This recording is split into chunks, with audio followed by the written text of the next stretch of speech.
weekend kama hizi, moja kati ya watoto ambao huwa wanaenjoy maisha ni watoto wa vyuo vikuu, watoto wa chuo, iwe ni chuo kikuu, iwe ni chuo cha kati.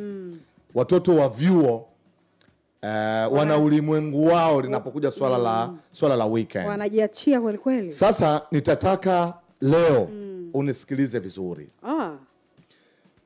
Mfuatilie mwanao. Mzazi huyo Huenda anaishi kinyumba chuo. Wazazi wametengeneza mazingira ya kuamini kwamba mtoto anapofika kwenda chuo, iwe ni chuo cha kati au chuo kikuu, ameisha pevuka, anajitambua kwenye level ya yeye kuweza kujiongoza yeye mwenyewe. My dear parents, mfuatilie mwanao.